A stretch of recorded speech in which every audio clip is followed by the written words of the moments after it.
What's up, y'all? Welcome back to Astro World. I'm your host, your seatbelt. I told you, consistency is key. The last episode, it's not one done. I'm not a one-hit wonder. The Big Fish podcast is slowly getting back in the groove of things. We did have a little bit of issues uploading one of the episodes to streaming, but it's fine. Don't worry about it. It's totally fine. We got it fixed. Hopefully, it does not fuck up next time. If it does, I will be quite salty. Speaking of quite salty, I have a gentleman here that's been... The salt that you put on, like food, it's like a flavor enhancer, you know? You sprinkle them in someone else's video, mine, and then it adds a little bit extra that you were missing, you know? It's the salt of the internet. Well, that sounds a little bad, but you get what I mean. This gentleman I've become familiar with because he was in my noise music video, and he's been around the internet making his own stuff, popping up on other people's channels, and I just had to get him on the Big Fish. I knew he'd be an excellent guest to talk about his story and just, like, ask who he is. Like, who is this gentleman before me? And I think that's a good question we're going to answer. So everyone, be quiet. Just be quiet just for a couple seconds. Okay, thank you. Now I can introduce him. Everybody, put your hands or feelers together for FangTheWerewolf. Fang, Chris, how are you? But I don't want to mess up the recording by clapping, so I'll just leave that to the audience. But thank you for having me. I appreciate being here. I'm doing pretty good. That's really good. How are you? So I'm gonna be completely transparent with everyone. This is round 2. This is the second attempt of recording because. Something with OBS fucked up. So this is. We had a good thing going though. We did. We had pretty good questions going. So when you think about this, that was the breaking the ice. It was an excellent podcast that you'll never hear, which sucks. But you know, shit happened. That's why we're repeating it again, and I have Fang back on. Only a few days after, so it's not like a huge differentiation through anything. But we have FangTheWerewolf presented. How would you like me to refer to you as? Fang you the Werewolf, can call me whatever. Chris. Fang, Chris. Obviously my real name is Chris. FangTheWerewolf, dude. Whatever you want, I'm chilling. All right, I think I'll go with Chris. Make it a little bit more personal so that the people out there can for sure. Sounds grow good. a parasocial relationship to you. I think that's what I'm going to go for. So, Chris is here currently because he was in one of my videos after I found him on another YouTuber's channel, specifically Pad Chennington. He was in my noise music video, and he was not the British man toward the end reading the album reviews. He was the gentleman in the beginning where he was given a brief history of noise music, and I think it was pretty good. So, let's keep it simple. Nardwar, I'm Nardwaring it up because it's super easy. Big first question: who are you? Well, first of all, shout out Nardwar. Shout out to Nardwar. Love his Human serviette. But who am I? I was asked this question a few days ago. I didn't really have a specific answer. I was kind of just going back and forth, but I was thinking about it. If somebody was to ask me who I am, I would say I'm self-taught editor for 7 years. I'm somebody with dreams and a vision, and I will do whatever it takes to spread my message no matter what. I remember last time when I asked, it was a little bit of a hesitation, I want to say, because it is kind of like a pretty broad thing. Like, who are you? That's a bit of a broad question. There was a lot of hesitation. It's like, you know, what's the meaning of life? It's like, oh, dude, I don't know. Yeah, why are you asking me this? You know, everyone has their own meaning of life, you know. So it's like it's tiers. It's a tier list of life. For sure. So in your YouTube channel, if you could give like a quick elevator pitch to someone, like how would you describe your videos to someone else? I am a dude who got a green screen off of Amazon and figured out ways to MacGyver whatever I need to do into my videos to talk about pretty much whatever I want. You may know what I'm talking about. You may not know what I'm talking about, but I hope that I could entertain with what I bring to the table. Yeah. Which is a very specific style of editing, which I'm sure we'll get into later. Yeah. But that's a pretty weird scenario to be in an elevator with somebody and they're like, "Oh, by the way, you do YouTube." Hey, you're that guy on YouTube, right? Yeah, you're that guy on YouTube. I'm like, "Hey, you know, what are you doing on an elevator with me?" I like the idea of elevator pitch because it's easy. That's where it comes from. Like literally, you're standing on an elevator and you're like, it's from like TV. They're like, pitch me a show in like a few words. That's what an elevator pitch is. So like, yeah, you have it's to pitch them like before the ride ends. Business deals. Yeah, pretty much. Like, you know, they wear the suit, they stand in the elevator. There's a boss right there. It's like, yo, you're a new worker. What can you bring to the table? And it's like, give me the I'm pitch on the before I spot. change my mind. Yeah, exactly. Yeah. So with the green screen, I think you're selling yourself short a little bit because I think I can confidently say you have some of the most, dare I say, schizophrenic editing I've ever seen in my entire life. You said that in the noise music video. I found that hilarious. I think about that a lot, actually. I use that as a means of describing myself to other people, just because I took that, I loved it, I made it as my own. Yeah, your form of editing is like schizophrenic is like a catch-all term, but it's detailed. It's very intricate because you have everything that's on screen has its own little animation, its own little sound effect. Like, how long does it normally take you to like make a video in your style?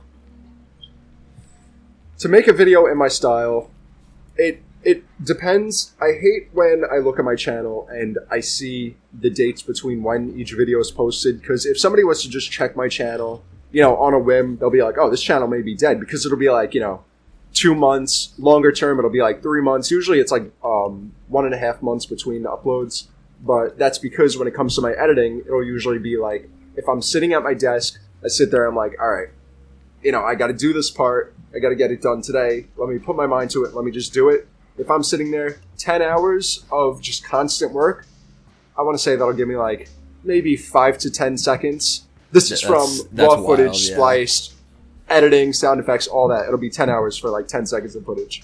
That's absolutely insane. Like that's like animation levels of shit. Like you get so much stuff, but you do so much shit, but you're like, yeah, there's 10 seconds.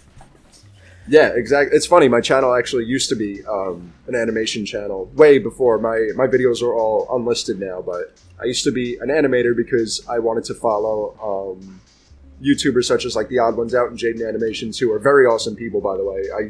I still do love their videos, but I used to like binge watch them when I was younger. And before that, I actually did gaming videos where it was related to like, Grand Theft Auto, like how to do this mission type stuff, but I also did like JonTron style videos where it's like there's a niche game, I wanted to talk about it, and I would do it in kind of a funky way where it's not just me standing there, but just doing little things with it, and I would just edit on some free shoddy video editing software. Bro, Shout out VSTC. Everyone starts on some like shitty video editing software. I think my first was literally Windows Movie Maker because I wasn't exactly an Apple Windows kid. Movie Maker, it's the best. It rocks. And even for a little while after that, I used like I literally think the software's called like Movie Studio 14. Like it's some like cracked version. I think I've heard of that. Vegas.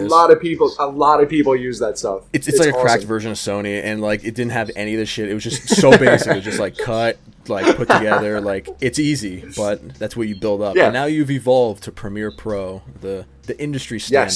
Yes, it's a very difficult beast to tame. But once you do tame it, it's awesome. Your timelines are fucking crazy. Like I follow you on Instagram, and you take pictures like progress update, and it looks like a fucking like Marvel movie. When they like zoom out and like those things, it's like, oh, this is what a Marvel movie timeline looks like. I'm like, it's pretty much what it looks like. Where'd you get the style for editing like that? So, the style for editing for me specifically, in terms of the videos that I create now, where I use the green screen, I use all the sound effects and all that stuff, I got it from a YouTuber by the name of Nakey Jakey, who I've been following for a very long time. He's been posting for quite a few years now. He's come a long way as well. But, he used to not do green screen videos. I don't know, something changed one day. He got a green screen, he got a yoga ball, and, he kind of started making his own thing. And I watched it for a while, and I thought, that's a very cool concept that he has going on with the green screen and stuff like that. Maybe I could kind of take a bit of what he does, because, green screens aren't mutually exclusive to Jakey himself. He does something really awesome with it that I would argue is completely unique to him, that nobody else can recreate. But a lot of people use green screen. So I was like, all right, I went on Amazon, I got a green screen. I told myself, I want to do kind of what he does, but since day one of me editing in this specific style, my goal has been, I want to figure out my own way of bringing stuff to the table and figuring out my own unique niche when it comes to like editing styles. And within the past year and a half or so of me editing in the style, I feel that I've come very far. Obviously, there's still a lot to learn, and with every video, I feel that I do better than the last, but, I got to give myself a pat on the back for what I've done so far. Yeah, Premiere Pro is definitely difficult, especially for what you're doing it with. Like, some people just need editing software just for, like, cut, paste, like, easy shit, but you're animating absolutely. Shit, you're doing all this crazy stuff. How long did that, like, take you to truly, I don't want to say master, but I guess master. How long did it take you for you to get comfortable, like, with this editing style? I have, in terms of this specific editing style, I want to say not until a few months ago I really started finding myself within it, because I was a bit hesitant when it came to the first videos that are public on my channel within this format, because I didn't know if it would be too much, and like I said before, I didn't want to copy Jakey, obviously, because I have my own stories to tell and I have my own messages. So I would always kind of like, not compare my videos to his, but I would kind of be like, all right, what is he doing? What can I do to change that and turn it into my own thing without biting his style? You know what I'm saying? Yeah. Using it as, for lack of a better word, like a blueprint in order to create my own thing. I want to say maybe 4 months ago, I think around either my middle school sucks video or my the job offering from hell video, which is relatively recent. I want to say around then you could see like a very big bump within my editing compared to like previous videos. Is there any particular reason for that bump, or was it just, getting better and there's one day everything like started clicking? I think everything just started clicking. There were a lot of empty spaces within my videos, and I feel like there's a very big category of YouTubers that just put as many effects as possible just for the sake of... I don't mean this in a way of like calling people out, obviously, because everybody's different, and if you like the way that you edit, more power to you. I'm not going to take that away from you, but I feel like some YouTubers, they may feel like not confident in what they're producing, so they're like, oh, I gotta put, as much stuff in as physically possible, because, I can't have the watcher, going to a different video or getting bored. But me specifically, I have kind of that style of editing, so I guess I'm a bit of a hypocrite, but I feel like when it comes to that, everything that I'm putting in has a reason, like a rhyme and a reason for, like, why I'm doing it. It's not just like, I'm putting random stuff, and it's like, whatever, whatever sticks, whatever, I'll just leave it. There's not like a deeper meaning. I don't want to get all philosophical with it, but everything is there for a reason. Yeah, when it comes to making videos and like the whole structure of the video, I know it takes you a while to produce. How long does it take you to like come up with the idea? Because it's a little different for the people I normally have in the Big Fish. Normally the people I have in the Big Fish are music related. I mean, you're a bit music related. You've done one or two music videos. A bit, yeah, but I'm not any like Anthony Fantano. You know what I'm saying? You're a variety channel. You just like whatever's on your mind you talk about. Yeah. So I mean, absolutely. How do you come up with ideas for videos? Dude, I don't even know. I got a gigantic note in my iPhone, and I'll just be going throughout my day. I'll think of something, even if it's like some garbage idea. I'm like, you know what? Write it down. Maybe I can do something with it. Every idea is a good idea. I think if I look at my notes app, the last time I counted, I think I had like around 135 ideas. Holy shit. Like 90% of them will never come to light, ever. Or maybe I could turn it into something else, merge it with a different idea, something like that. But yeah, I just got ideas every single time. It's like, I hate to use Eminem as an analogy, but it's like something Eminem did where it's like no matter where he was, if he was on a bus or if he was like, in the store or whatever, if he had a rhyme that came to his mind, he would write it down. No matter how bad it was, no matter how weird it was, he would just write it down. He would save it for later. If he uses it, cool. If he doesn't, cool. I feel like I do that in terms of my ideas. Yeah.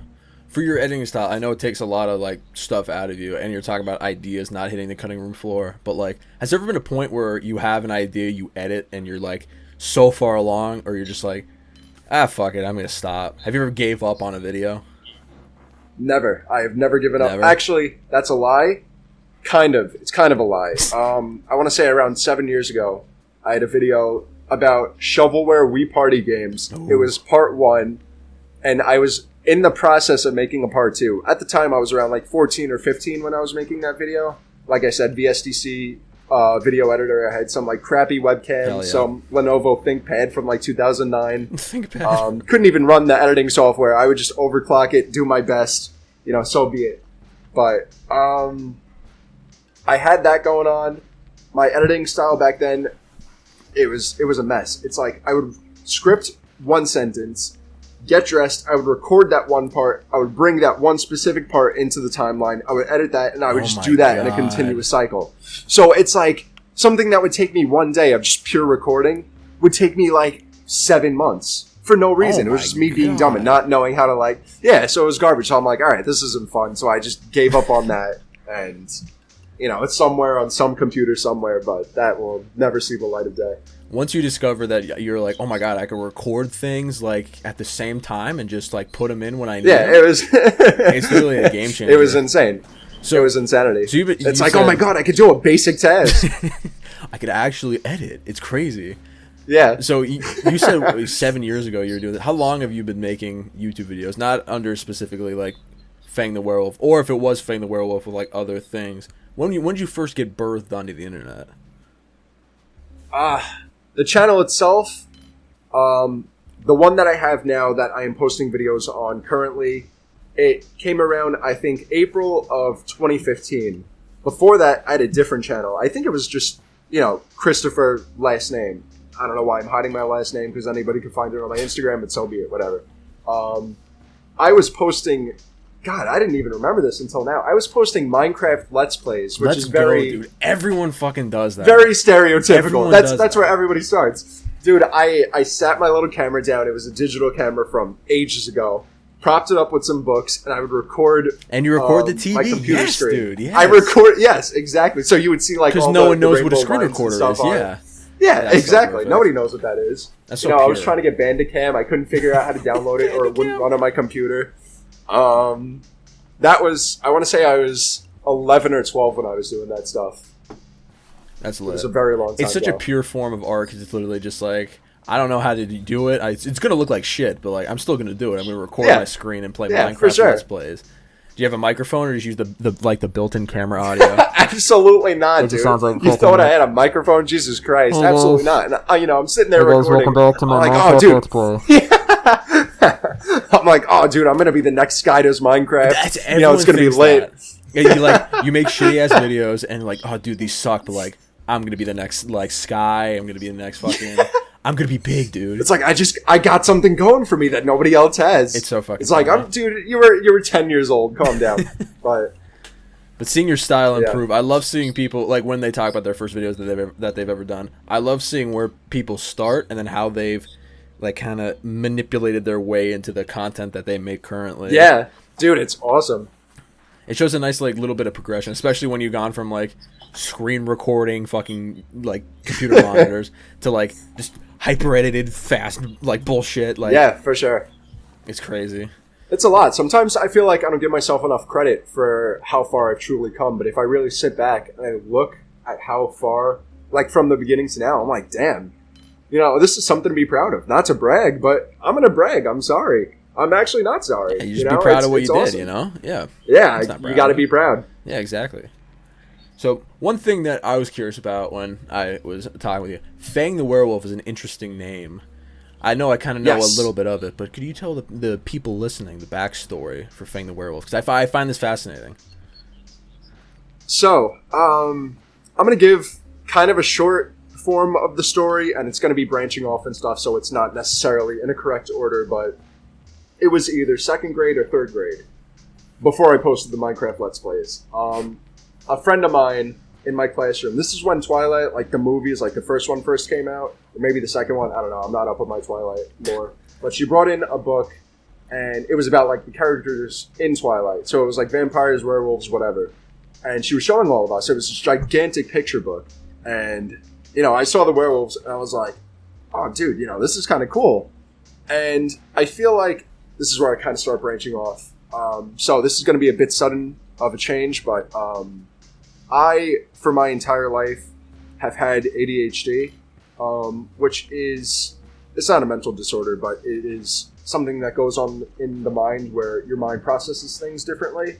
So for my entire life, I've kind of had to go through a trial and error of learning how to function within a society of people who don't necessarily have what I have. Or at least, until I met other people that do have things similar to what I have. But, so I always felt like there were two sides to me, where it was the side that I know myself, where it's like, the creative, the outgoing, the smart side of me. And then there was a side that society saw, which maybe at the time, this was the 2000s, you gotta remember. So mental health and things like that weren't necessarily like as prominent. So you would see a child with ADHD. It's like, oh, that child just doesn't know how to behave. You know what I'm saying? So it's a society that doesn't necessarily know how to react to people that behave the way I do. And I wasn't like a problem child or anything, but, I had ADHD. So, I was hyper. I saw things differently. So those two sides to me, I kind of related that to werewolves themselves, where it's like, oh, this is kind of cool. It's kind of like me in a sense. I could relate to this. So I kind of like latched onto that. And in the process, as a child, with ADHD, one of the things that comes with it is that children tend to be a lot more creative and a lot more imaginative. And I kind of like created a character for it named Fang that's like a werewolf. And it's like, he's a werewolf that has ADHD, which kind of matches like what media portrays werewolves as. So I'm like, oh, I got this cool little thing, and over the years, it's just something that I've built upon, whether it's in writing or just like idea building, things like that. But I feel like that, like the character of Fang and werewolves and ADHD kind of brought me to where I am now, even with like my editing style and stuff. I feel like all of it just had a major impact on the life that I now lead today. So, yeah, it's a bit strange, but it's definitely cool to tell people. It's fascinating because I've definitely heard people like stories of people like that where they're like, they have this character that they kind of like go to when they're trying to like be creative or something like that. Do you think that the character that you've created, you think that not like you're doing a character in your videos, but do you think that kind of bleeds into your videos, like those two ideas like merging into one?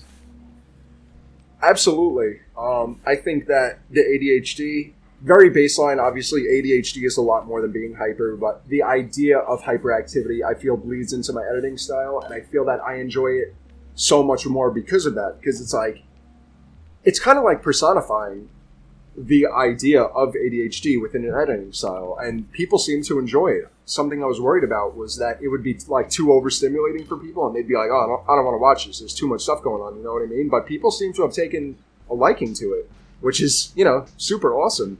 I'm sure we'll go into it later, so I want to go back to this topic in terms of like the character bleeding into videos. So I'm putting a little sticky note on that, but I definitely want to go back to that because there's something important that I want to bring up later. So what you were saying about like people are drawn to like super hyperactive stuff, that's definitely the case. I've noticed that there's like two camps of people. Someone that could sit through like a fucking 7 hour long epic about like this crazy video, but then there's also people that like bite-sized stuff. So you hold that niche, and I find it very fascinating that you have that niche in the music scene. That's why I think what you do in that sense is so unique, because you were talking about with like Pad, which is the video that I found you on, his vibe is very like chill, and a lot of music creators, when they present stuff, it's very chill, very relaxed.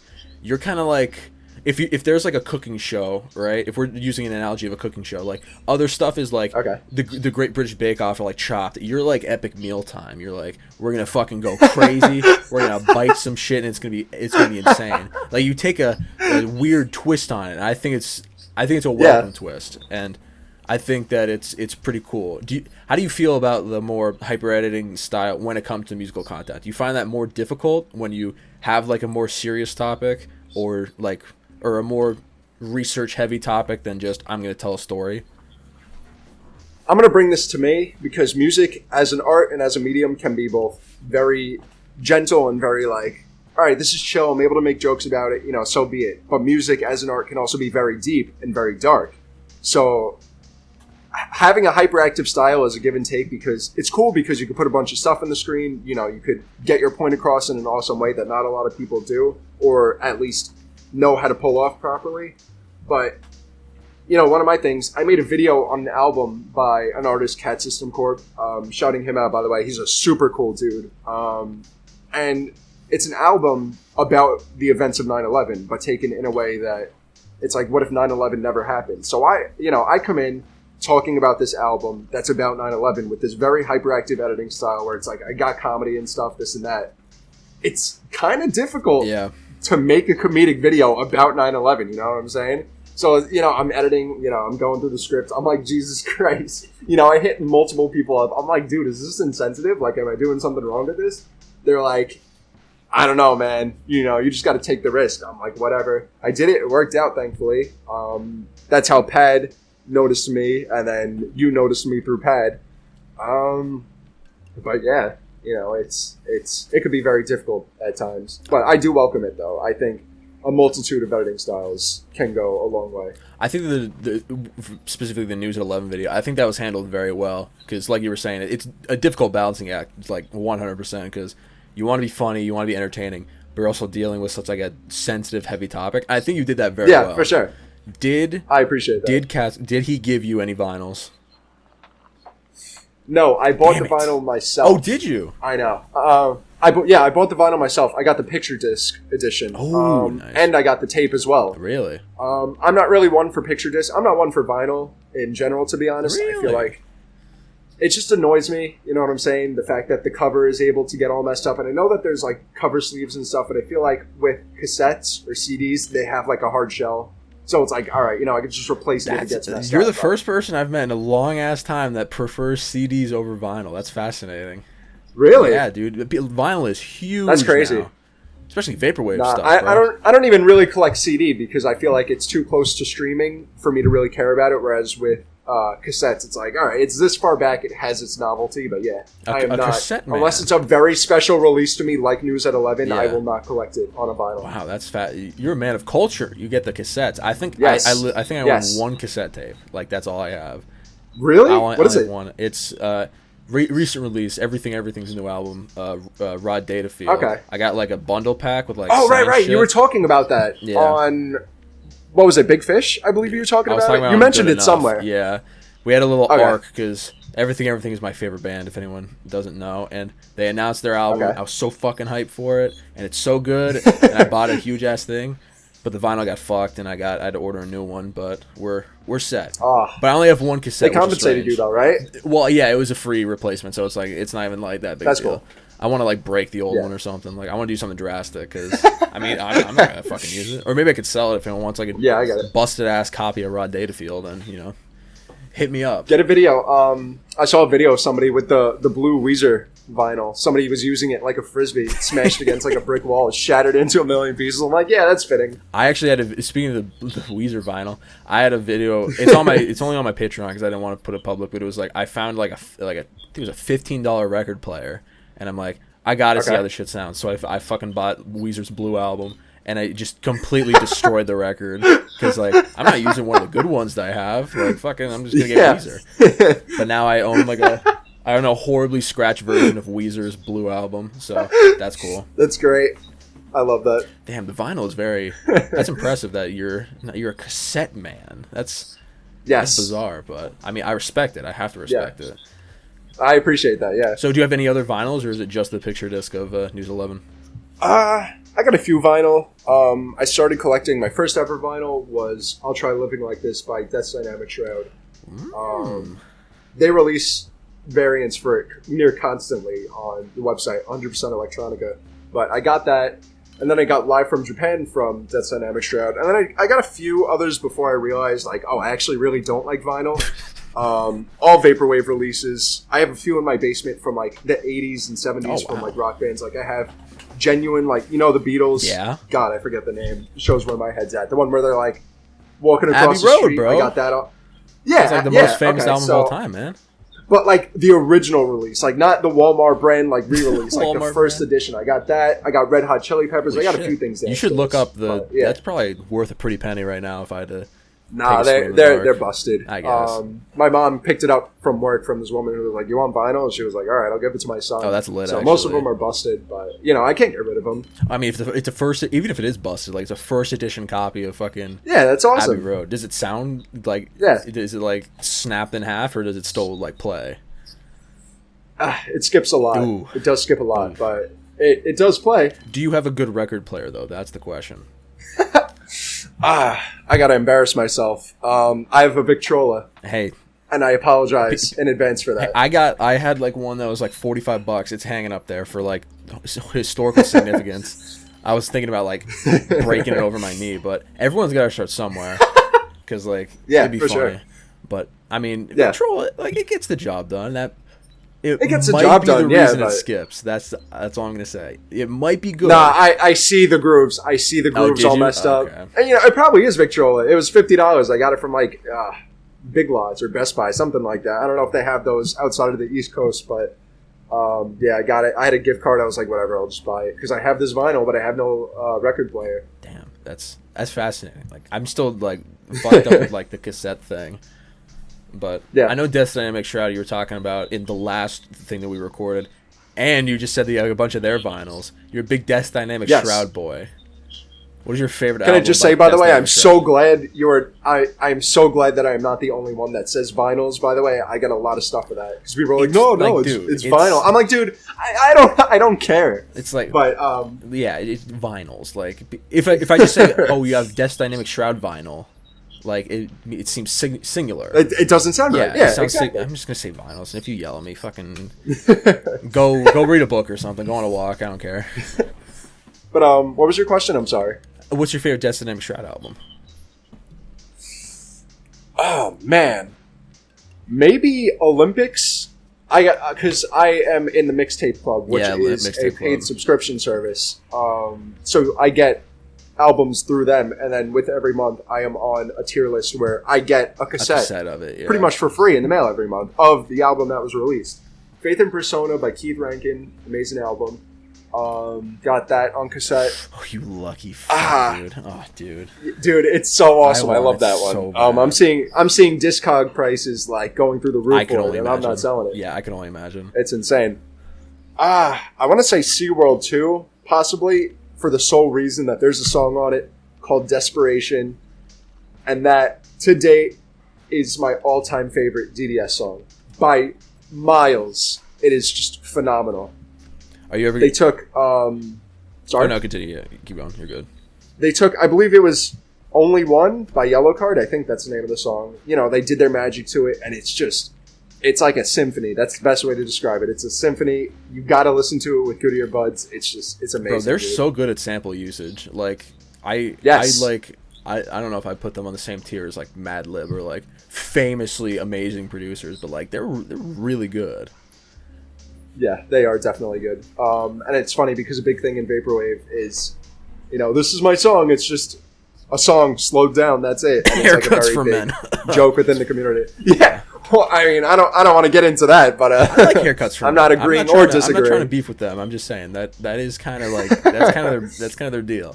Like I forget what album it was, but I was listening to one song. I'm like, damn, this fucking slaps. And I went on like who sampled, like, oh, what sample is this? And I'm like, oh, this is just the song, but slower. It's the same exact song. Yeah. I mean, it's a hustle. There's definitely like different camps of vaporwave that are like tiers of. Like Death Dynamic Shroud definitely is in the higher end, and then there's most definitely haircuts for men. Again, I'm not beefing with haircuts for men. I enjoy. No, I get it, but it's no argument though. I get it. So for your musical escapades on your channel, you did do one about News 11, like we talked about. You did one on Our Music Critics Are Bad. I don't really want to count that as a. It's kind of like a music, but not like an album. It's like a diet music video. Yeah. It's more like a philosophical take. Like, is criticism like healthy? Like, what are the pros and cons of online criticism? Wouldn't even count that really as a music critic. But since your love of Death Dynamic Shroud, could we expect a Death Dynamic Shroud video in the near future, or not so near future? Yes, I say it constantly. Not near future. I have a lot on my plate that I got to do beforehand, but it is definitely it's in the note that I have. It's in the big ass notepad. It's bold. Helvetica, bold, underlined, italicized. It's there. Yeah, it's there. I'm definitely going to do that one day. That's going to be a very good one. I'm excited for that. Yeah, dude, Death Dynamic Shroud. I recently got into them. They're pretty good. I have to listen to the big one. The I'll Try Living Like This. Like that's what everyone knows about them.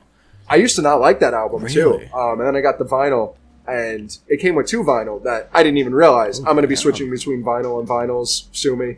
But go read a book. I didn't even realize it was there for months. Yeah, exactly. Yeah. I didn't even know the second vinyl was there for months. Wow. And then I kind of like fell onto my bed one day, and I'm like, oh my god, that's like a Christmas gift. I played that.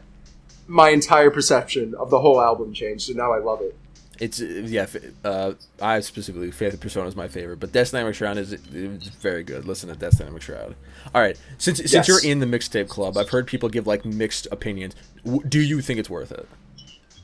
Absolutely. Yeah. You know, I mean, I got to support my boys. You know what I'm saying? Yeah. And I have a lot of friends that I met within that server. One of them, you know, I got to shout out my boy Doug. And the first recording that we did, I mentioned him, but obviously that recording got scrapped because computer error. It's in the void. So really quick, you know, I just got to mention it. Yeah, it's in the void. So I just got to mention my boy Dr. Duct Tape. He runs a label called Skyline Tapes. super awesome. He specializes in like vaporwave releases and stuff. He's got a really cool thing going. But as for the club itself, definitely worth it. You know, Keith, James, and Tech are very down to earth people. I met James and Tech at a concert in Manhattan a few months ago, where Pad Chennington was performing as well, the Mercury Lounge. And that's where I met him in person for the first time. And he was like, yo, you're the News at 11 guy. I was supposed to go to that. Yo, he shook my hand. It was lit. Yeah, I was supposed to go? Yeah, I was there. Dude, you missed out. I know. There was some fucking shit with work or something where I had to miss All out. of them did phenomenal. Discoholics, Pad, and DDS, they all had phenomenal sets. Yeah, it's a killer of a lineup right there. But yeah, he shook my hand. I met Tech and James. It was just an amazing experience. You know, a lot of really cool people there. It's definitely worth it. Yeah. For the mixtape club, like, I saw, like, the big thing people were worried about, not because it's so much music, but, like, it's every month you're guaranteed a mixtape. And, like... Yes. I understood why people were, like, a little nervous about that. Because, like, if you're guaranteed... Like, if you have to drop something every month, I'd imagine the quality could, like, range. But, I mean, if dude, Destiny Shroud I don't know how they do it. They just... I genuinely, I don't know how they do it. Yeah, I mean, at this point, I'm gushing, but I genuinely, I don't know how they do it, and it's really amazing. They got the talent. Because normally, even with, like, videos, it's like, if I was told, yo, you got to put out one video a month, I would suffer. Yeah. The quality of my content would suffer. I wouldn't be able to do that. So the fact, I mean, I know that there's 3 of them, so they, like, it's like one person every month, unless they, like, get together, and they do it in, like, rotations, but yeah, they put out consistent stuff, and it's really good. I think it would help that it was 3 people too. Like if it was, well, actually no, because I see pros and cons to it. Like some person, because I know they do, like, they release it as Death Dynamic Shroud, but like one person can do like an entire album. Like Faith and Persona was made by like one of the members, right? Yes, yeah, that was all Keith. That would probably help out if it's like everyone's making an album at like the same time and then like one a month. So I guess that kind of works out. But I like hearing you talking about music because, you know, I enjoy music. That's why it was. I'm not as well versed as you when it comes to music. I know that you make music as well, which I very much enjoy. I thank you. I listen to it a lot on Spotify. Oh, that's very sweet. Thank you. See, you're the people that I look when I go on the Spotify for artists. I'm like, one person listening. I'm like, whoever that is, shout out. It says, I didn't even know it says that, but that's awesome. I know Spotify for artists is lit though, so thank you. I appreciate you listening. That's very sweet of you. Of course. So, like you mentioned, the way I found you was through the Pad Chennington video and the Chuck Persons video, as a matter of fact. Do you fuck with Chuck Persons, or did you lie to get on a Pad Chennington video? Be honest. It was a total lie. I hate Pad. No, I'm playing. I hate everyone, dude. Yeah, I hate everyone. No, I listen to Chuck Person. I kind of had to do my research before I did that video. I had to, like, really listen. Shout out A3. That is my favorite song out of the entire Echo Jams album. But, I mean, he's a staple within the Vaporwave community, and you can't take that away from him. It's... The video itself also was an amazing experience to be a part of. You know, Pad really has a good thing going. He knows what he's talking about. It was just all around an amazing experience. Especially, you know, I got to be on for the topic of Chuck Person. Like, that's like a gold mine right there. You know what I'm saying? Yeah. Not for my benefit, but just the fact that I'm able to talk about such an influential artist. Like, that's amazing. So, are you in the camp? What side of the camp are you on? Are you on the Chuck Persons camp for inventing Vaporwave, or are you on the Devon Hendrix summertime? What's it called? Dreamcast Summer Songs. Oh my god! Because that's like a big debate. I go back and forth with this. I go back and forth so much, dude. Final answer, and I'm gonna be quoted on this in the future. I'm gonna go with Chuck Person.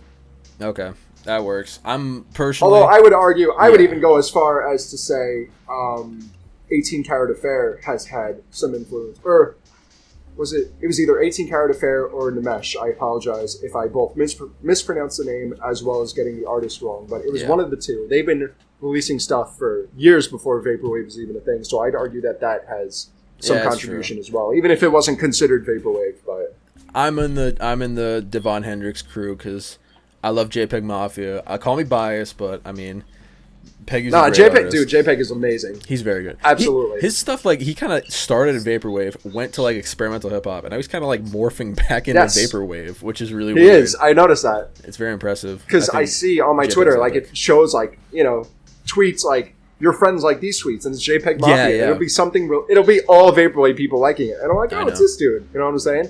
JPEG, he's like funny. I was gonna compare it to like a Filthy Frank Joji situation. yeah, really not it at all. He does. It's like lore. Like you like JPEG Mafia? Let's dive a little deeper. Yeah, that's exactly it. Hendrix. Yeah, one of my Yes. Jackson Burns Good Enough podcast. Like that's one of his like I want to say top 10 favorite albums of all time. Dreamcat Really? Summer Songs. Yeah, he loves that album. Wow.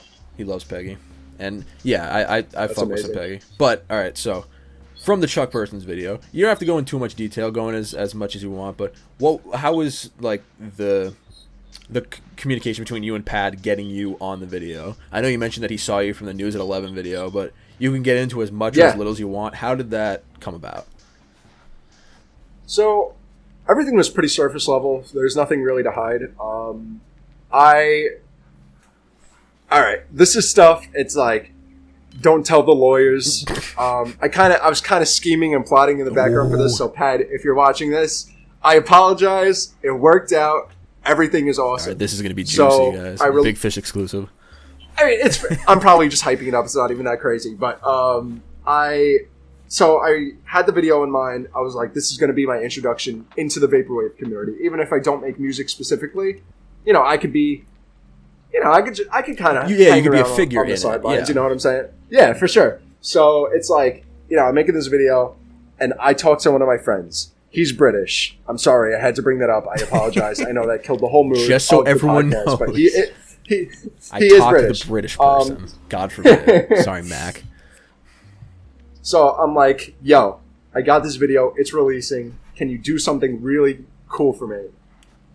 And he was like, what is it? And I'm like, so once this video is released, I need you to go on my Twitter and be like, yo, this video, as if you never met me before, be like, yo, this video is super cool.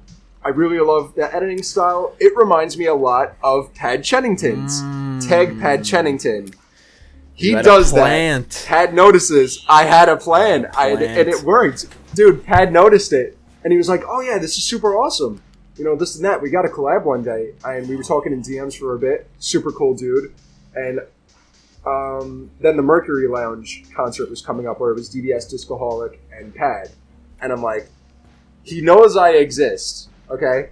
So I'm going to go to this concert, look specifically for him. I got to dress nice, this and that. Look specifically for him, shake his hand, and be like, dude, it is awesome meeting you in person. And that is exactly what happened. That's crazy. He shook my hand, and he's like, yo, you're the News at 11, dude. We got to collab one day. I'm like, let's do it. That's lit. And it completely worked out. Pat is an amazing dude. Bro, that's literally like some Ocean's 11, like, fucking, like, I'm going to plan it out, make it work. And, like, it worked, dude. It worked. Yeah, you literally got it to work. Yes. Impressive. Yes. Damn. And I think that did a good job for your channel, because even though you do have that one video on Vaporwave, that could be the introduction, but then once people are like, oh, yeah, he's got other shit other than Vaporwave, then they kind of splurge out. They kind of, like, move over to other videos. And I think that was pretty smart. Yeah, for sure. Yeah. Yeah. The Chuck Persons video, that's why I was fascinated by you, because, you stuck out like a sore thumb, for better or for worse, because, I said before, for better or for worse, I could go on about that. But everyone's so chill about, like, music discussion, but you were fast-paced, you were fun, you were exciting, and I don't see that very often. That's why I was like, I know the perfect... I know the perfect character for my noise music video, which, God, I'm so disappointed in how that did. I love that video, but, God, I wanted to get a little... It didn't do well?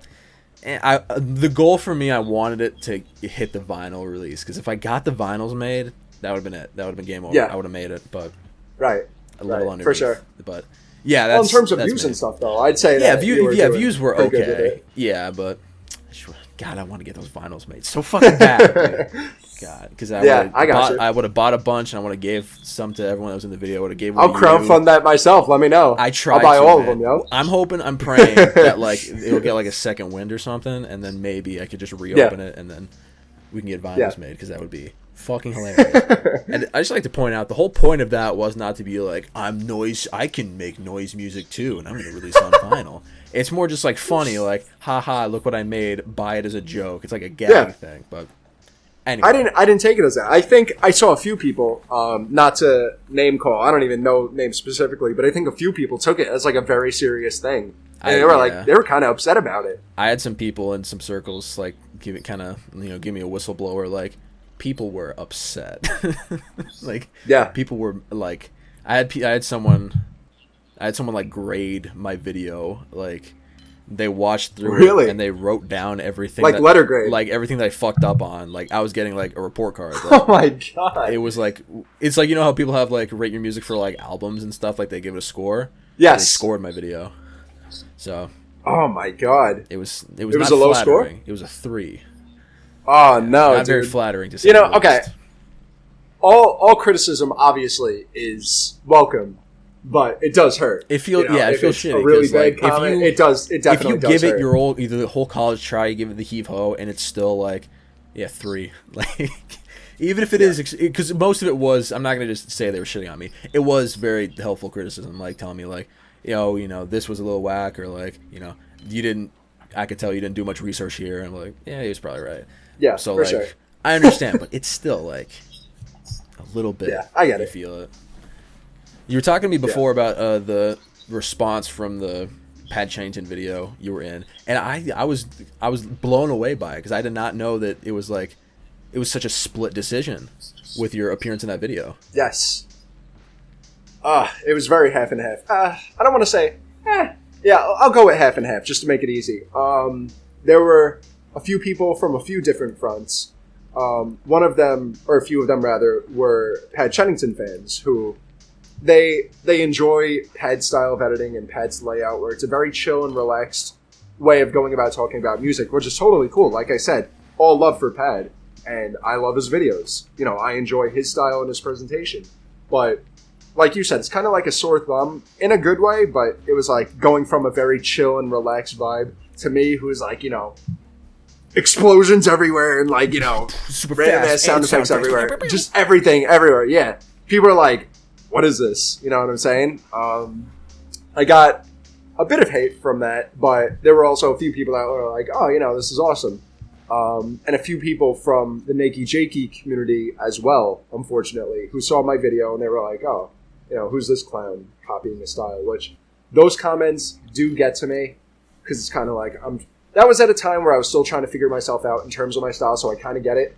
But, I see comments like that, it's kind of like, oh man, that sucks. There's nothing I could do about it, there's no way to stop the hate. It's like, I'm trying so hard to build my own style, and then I see that, it does kind of suck, I'm not going to lie. But at the end of the day, like I said, I'm proud of what I make. I hope I'm not fighting his style, you know what I'm saying? I think at this point, at least, I'm doing my own thing, and I do it well. So you just got to take criticism like that with a grain of salt. Yeah. But overall, like I said, it was an amazing experience all around. Yeah, that's how I found you, and I was like, that's why I stick out a sore thumb. Like, I say that in a good way. Yeah. Because it's something different, and that's what I think everyone on this fucking platform is striving for, like, a different way of presentation, because as Jack Films once famously said, we're all just dicks talking to a camera. That's it. So we just got to figure out fun ways to mix it up and like make us a little bit more interesting. That's great. Yeah, I like to think about that quote, because like if you're ever like worried, like bad comment, like, oh man, I'm so fucked up, like we're all just dicks talking to a camera, like fucking, it's not that bad. Yeah. Nothing you could do about it. Yeah. So we're gonna kind of bounce off that, because you were talking about negativity. I love asking this question. It's a Big Fish staple. What's a question that's been fucking grinding your gears lately? Just like for anything on your channel, a question that you've got, or like a comment that you've got, you're just like, damn, this has been grinding my gears. It's just that living in your head rent specifically? free. It's something that's been living in your head rent free. You're like, damn, fuck. I've had I hate that you're making me go back to think about this. I gotta like unsuppress a lot of stuff here, but I find it therapeutic with people where they're like, because then like if you let it marinate up there, like it's kind of shitty. But when you let it out, you're like, you know what? Yeah, this person. Oh yeah, it's like a free therapy session. I get it. So within me specifically, I feel that the community that I have garnered over time, it's not a big community, but I do have a community, and I am extremely grateful for every single one of them. I love all of them. In a way, it's like, they're my children, not to go off track, but it's like, it's kind of like a mother duckling leading her children. The pack, bro. You know what I'm talking about? Yeah, leading the pack. It's awesome. But over the years, I have had a few hate comments that got to me. If it's like yo, this sucks, I'm like, all right, whatever. But, one comment that really got to me was on the Pad Chennington video specifically. There was this one dude who like I said before, enjoyed Pad's layout to videos, and then when it came to me, it was just like off the walls, and he did not like that at all. This dude left, not to name call, but he left, I want to say, like 2.5 pages, just constant scrolling to get to the bottom of the comment of just pure, unadulterated hate. Just absolutely everything about everything that I did. He came for all of it. I read that comment. Yo, I was out of it for like 2.5 days, dude. I was that shit sucks. Oh my god, like, am I really that bad? It really sucked, but, I got over it, obviously. Yeah. But man, that one really got to me, I'm not gonna lie. I saw that, I sent it to my friends, I'm like, dude, is this true? It's like, fuck, dude, do I suck? Yeah. I was talking to you a little bit about it, but it's like, when you have that one, like, all of them, all the other comments, great, like, great video, this was awesome. You get that one comment, you're like, fuck, everyone thinks about this. This is everyone's opinion. Damn I forget who quoted it, but it was 30 positive comments can do nothing to you. Or rather, sorry, it was one negative comment undoes what 30 positive comments does. Yeah.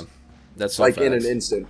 And it doesn't even matter size. Like, it doesn't matter how big. Like, if it is like fucking like Mr. Beast, like, oh, he fucking like, what, like 7 million comments on a video, like, that's like, and he gets like 5 or 6 where they're like, yo, fuck you, Jimmy Beast, like, he's gonna feel that. He's gonna be like, damn, like, everyone hates this, even though there's 7 million people that are like, yo, this is lit. He's gonna feel that. He's gonna be like, damn. I'm glad that I'm not the only one though. Every kind of therapeutic content creator is like, damn, this one comment that fucked me up, bro. I hate. Well, let me ask you now. Let me switch it to you. Have you ever gotten one, not for your videos, but for your music? Not. All right. So, I never got a comment for my music, but I remember one time specifically that made me feel really bad. I was on album of the year, like music ranking site, like catalog the albums that you've listened to type beat. And I was looking, and I looked under. I looked under the album, and I was like, all right, let's just look a little deeper. And there's like lists where you can like list out in order like the albums you've listened to, like, oh, this was number 78 that I've listened to, or this was number 6, or like whatever, it was on the list. And I'm like, all right, this person ranked it, let's see where it is. And I go in, it was like, I think it was like 3rd to last. I was like, fuck.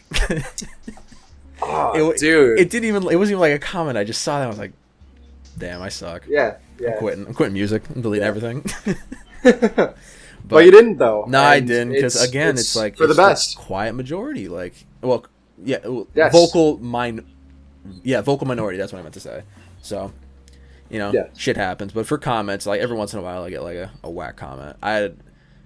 This one grinds my gears, not because it was like true, but it's so fucking stupid. I had someone called me racist because I didn't like Trout Mask Replica. Are you serious? Yeah, they were like, oh, the reason you don't like this music. That couldn't have been real. It sounded real. No, that couldn't have been. It sounded real. Serious. The guy he was like, yeah, he doesn't understand. Like, all this music came from black artists, and if you're shitting on this, then you're shitting on the people. And I'm like, what? Yeah. I was like, I mean, it's not even something that you could really. Yeah. It's not something you could really go against. It's like, no, dude, I'm not racist. You know what I'm saying? But, oh, man. Have you ever listened to Trout Mask Replica? Bad position. I don't believe I have, bro. No. It is so fucking bad. I have to. So bad. Oh, it's bad. You said it's bad? It's a shitty album. It sucks. All right, I guess I don't have to then. It is. I recommend. It's kind of like. How do I put this? It's kind of like getting your heart broken. Like, I feel like everyone should experience it. It's gonna suck, but like everyone should experience it to know what it feels like. That's how I feel about Trout Mask Replica. Okay. It sucks. It's so bad, but like. But bad as in, because you said it's like getting your heart broken. As in, it's just disappointing and underwhelming, or it's like, oh my god, this is the worst thing ever. It's like actually bad. Like, I saved that word, but it's like actually bad. The whole meme about Trout Mask Replica is like, a guy wrote every single song for it on the piano, and it's like for like guitar and drums, but like he doesn't know how to play the piano. Like, he doesn't know how to play music or instruments, and he just made an entire album, and like he added like his crew, and he like abused everyone, like kept them in like rooms. Oh, like, dude, it is a fucking crazy story, and it sounds so bad, except for Frownland. I've kind of looked back around. That sounds like a deep dive. It's wacky. I made a video about it and everything. It was pretty funny, but like it's except for Frownland, the beginning song, I think I've got like Stockholm syndrome because I've like listened to it jokingly so many times. I'm like, oh, I like it now.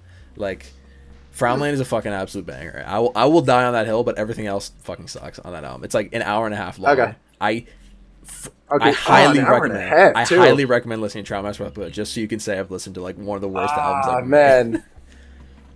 All right, I'll make that a priority after this podcast ends. And now, since you were talking about vinyl, I'll close the computer and then I'll just you listen to Trial Mask. Now, since you were talking about it, vinyl, I own it on vinyl because why not? No. My girlfriend got it for me for my birthday. She was like, I know you I know you hate this album, and it's like funny, but like here's a sealed copy of it, and I'm like, okay, cool, thanks. So it's shit. That's amazing. But that's gonna go for a lot of money. It's already going for a lot of money now. I think it's like $250 right now. Is it? Yeah, it's a like cult as a classic. meme, or people genuinely want it. People actually genuinely like the album, but I don't understand why. Like it's crazy. People are like, oh, you got to listen to it like 6 or 7 times until you get it. I'm like, I'm not gonna do that. Like, yeah, hour and a half. It's fucking crazy. But I'm glad that we had this therapeutic exhale of all this dog shit that we've had on us. But enough of the dog shit that we've been spitting. Let's look to the future. So usually I ask my guests, I'm like, where do you see yourself in a few years? Or like, what's the main goal? But with you, I don't have to know because I already know what your 5-year plan is because you made a video on it. Yes, I did. In your video, you kept saying making it big. What does that mean? Because I know making it big could mean different things to different people. What does that mean for you? All right. I'm going to be 100% honest with you. The answer that I gave you, what was it, 2 days ago? I hated so much that I actually wrote down what I actually wanted to say in my notes app. He's smart. Emma, do I have your permission to read that to you? Go for it. All right. It's not that long, but it was just like you were talking about grinding gears. That was just all my mind. I was like, dude, I hated my answer. So this is me reading now. I was asked this question on Friday, obviously, as you know, considering you're the host. And I got to be honest, I hated the answer that I originally gave. Not because it was wrong, but rather because it wasn't the full picture as to what I was looking forward to. For those listening, my original answer is that all I needed was a small following and I'll be set. And while the small following is great, and I'm already super grateful for the people that watch my stuff and interact with me, I've always wanted more since the very beginning of my YouTube career. The way I look at it, I only have one life to live, and within that life, I want to get and I want to experience as much as I possibly can. I held off on this originally because I wanted to appear realistic and grounded, when in reality it isn't the full truth. Everyone wants to be rich and famous, but how many are truly willing to put in the work to do so? I would be lying if I didn't say it all as it truly appeared within my mind as to what I believe. I want the houses, the cars, the connections, and the legacy, and absolutely nothing will stop me from doing so. The 5-year plan is a foundation of sorts in order to create that future. And no matter what, I will not allow failure. The small following is of course welcome, appreciated, and loved, but as a creator of art, I am always striving to become better and do more. End of note. End quote. I like that. That was like I was listening to like an audiobook. That was very well written, by the way. That was nice. Thank you. I appreciate that. Yeah, making it big because I know you mentioned it so much. I know many different people have many different answers for making big. Like some people are like a fucking Mr. Beast level, like nothing more, nothing less. I have to be Mr. Beast level. And some people are like, if I get like 10K subs, and I'll be happy. But I'm a bit of both. That's the thing. Exactly. I feel like I constantly go between the two. But that's why it's a nice little spectrum. If you want to make it big, you can't forget about when you were a smaller channel. And even when you are big, you can't forget about the people along the way. And you have to make sure that you are absolutely grateful for every single one of them along the way. Because at the end of the day, you know, I don't make money from YouTube yet, but say for people who do make money, you know, they're the people who run you a check, or they're the people that give you criticism, or, you know, even enjoying your content. If you push them to the side, it's literally like a suicide. For lack of a better word. That's exactly what it is. So you absolutely need to be grateful along the way and appreciate the journey, which is something that I've had a lot of trouble with, and I'm still learning, but it's something that I am taking into account as I make my videos and I just go through my YouTube career. I like seeing people's gauge of like successful, because like for me, if someone were to told me like what is the end goal for like YouTube, like what is the success story, I was like, I mean, if I'm being completely honest with myself, just like if it's able to be self-sufficient, where like I can live very comfortably and Yes. like all I have to worry about is like, let's make YouTube videos. That's success for me. Yeah. Because like I think That's I would have made awesome, it at yeah. that point. Because that's like, it's cool. Absolutely. Content I would be the 100% job. agree. Yeah. But I also like your idea of like shooting for the stars, you know? What's the Pop Smoke album? Yeah. Aim for the Shoot for the stars, and shoot just for no the matter stars, what, aim don't for the fail. moon. Yeah, exactly. Because Yeah. if you shoot for the stars, you're still going way higher than you usually think. So Exactly. I think that's exactly yeah, right. I It's think all it's not to sound commendable. like one of those like grind set, alpha set. chads, but gotta it's work. all it's all about mindset. Yeah. You fuck your protein powder. You gotta work. It's just like a funny thing that replays in my head sometimes. So I like your idea of success, and I'm here for it. So with the 5-year Thank you. plan, I appreciate that. I assume you will be dropping at least like 2 or 3 videos within those 5 years. What can we expect? Yes, hopefully, in, if all in goes the well. distant and maybe not so distant future. What's on the books for the Fang the Werewolf upload schedule? What do you have in the works? This is another answer that I wasn't too crazy about the answer that I gave, but I didn't write this one down. And I'm kind of regretting it, but I'm just kind of going by memory because I gave answers and they are videos that I am going to do. But there were other ones that I totally forgot about that I was even more excited for that, I texted you on Instagram this morning or yesterday or whatever. And I was like, dude, I totally forgot about this. I got to say it no matter what. I wrote so I this appreciate down. you bringing this up. I wrote this down, the mini-series. You wrote it down? I appreciate that. So, the one I mentioned yesterday that I am still bringing up because it's important to me is an album by one of the members of Death's Dynamic Shroud, James Webster, as I mentioned before, who goes by the alias of HCMJ. He has an album. The characters are written in South Korean, but the English name, if I'm pronouncing it correctly, is Uimi, Uimi. And I never had a top 5 when it comes to albums that... Like my all-time favorite albums, I never had a top 5 before, but for the first time in my life, Uimi is one of my top 5. Like, I could 100% say with total certainty that there's not a single thing about that album that I would change, and I experienced that album in a very particular time in my life that it brought a lot of meaning to me, and I connected to it a lot.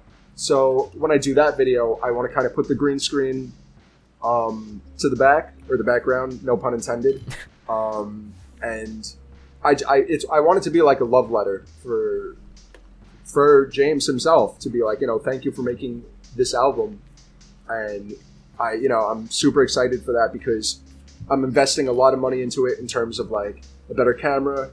I'm investing in a white suit because I'm playing scenes in my mind that I want to actually get down, and I'm investing in rain gear for the actual camera, and it's just so many things that I have in my mind going through, and I'm super excited for that. The second thing, this is the one that I did want to bring up. As I mentioned before in the beginning, I have ADHD. And while my videos, I feel, kind of show that off, and I feel like Fang as a character and as a channel show off the ADHD and kind of make it a little bit easier to understand, I really want to just go like balls to the wall with it. And I wanted to create a mini-series. I'm either going with Adventures in Neurodivergency, because that's like the term for people with like ADHD, autism, it's considered neurodivergent, or just the neurodivergent mind. And I want it to be a very, very personal and ugly look into the worlds of like ADHD and how society sees them and things like that. Each video will be like around 15 seconds long, I want to say, or maybe like 30 seconds at the most. One of them, I'm not going to go into a bunch of them, but one specifically that I want to talk about. There's an artist, very small vaporwave artist, called Putter Polly. As I am speaking, I am looking up the song that it was sampled from so that I could bring it up. It is... I have a lot of big dreams. I've made a lot of bad moves. Do you know what that's from? I don't. Air Supply, just as I am. Sorry about that. I had to look it up. It's by Air Supply. It's slowed down, it's given reverb, and it's very haunting, and the song is just a repeat of, I've had a lot of big dreams, I've made a lot of bad moves. Within that video, I scoped out an area for it, this and that. I still got to get the camera. I got to set up a dolly system because I want to set it. Let me know if I'm talking too much, by the way. No, I'm very excited. Again, for it's this. a podcast, man. Just go. Yeah, I get it, but so it's going to be set up from a ceiling where it goes, and it's like a bar. The bar has a window on the front, and the window is broken. The glass is shattered all over the floor, and as the camera, the dolly system, it's like the ceiling looking down at the floor, and it's traveling into the bar. Within the bar, there are mannequins on the floor, and there's blood all over the mannequins. As the video continues, you see me, who is in the middle of the floor, kind of like curled up as if I'm like injured, and the glass that was from the window in the front, there's like a shard within my neck. Obviously, I do the stuff all alone, so I'm going to have to, figure out how to like do all that stuff, because that's not CGI, and I can't actually put glass in my neck, so I gotta figure that out. As the song is playing, I've had a lot of big dreams, I've made a lot of bad moves. I want to incorporate the character of Fang into that. Like, I want to give myself little fangs, I want to like do stuff with my hair, I want to like give myself the pointy ears, all that stuff, because I want it to kind of symbolize the effects of ADHD. And the glass is in my neck, and as the song goes on, at the end of it, it becomes distorted. And when it becomes distorted, I want to be able to take the glass out of my neck, and it kind of like cuts off, and I want to use that as symbolism for ADHD and for neurodivergency. It sounds very strange when I'm just saying it, but in my mind, I have like crazy stuff, and I'm like, dude, this is going to be lit, you know what I'm saying? That's a very like surface level explanation of what I want to do for that video specifically, and that's going to be the first one, but I want it to be like a bunch of videos in that type of format pertaining to ADHD and neurodivergency. And then as for other videos, there was one more I wanted to bring out. It's very small, not like big or anything. Have you ever played Grand Theft Auto: The Ballad of Gay Tony? Absolutely. Thank you. Back in the day, my one friend you are had a man it. of culture. Back in my day, my one friend had it. I'd go over to his house and we'd play the shit out of that. Awesome. All right, I appreciate you saying that. So there's one mission. It's going to be a music-related video. There's one mission called Boulevard Baby. And in it, I don't know if you played through the story, but in it, you go into a club, things happen, things obviously go bad because it's GTA, and then there's a gigantic club shootout, and you have to make your way out alive. And in it, there's a song that's playing. It's called Salvation by Sucker DJs, and it's the E-Squire remix specifically. I want to go into the psychology behind that shooting and why that specific song was meant to play within that entire thing, because I feel like it's a song that kind of uses like religious terms as a means of trying to like get people moving, and I feel like it uses like high-pitched notes similar to how horror movies would use high-pitched notes in order to create like a sense of fear. So I want to go into that where it's like you're in a club, and obviously that mission wouldn't be made today. It's just the state of the world, unfortunately, and it's not me making the situation lighthearted, but I feel like in a situation like that where it's supposed to be a club and it's supposed to be fun, and then all of a sudden there's this gigantic shootout happening, you're trying to get out alive, and this song is playing. I feel like that song specifically makes the atmosphere, and I want to dive into specifically why from a psychological standpoint.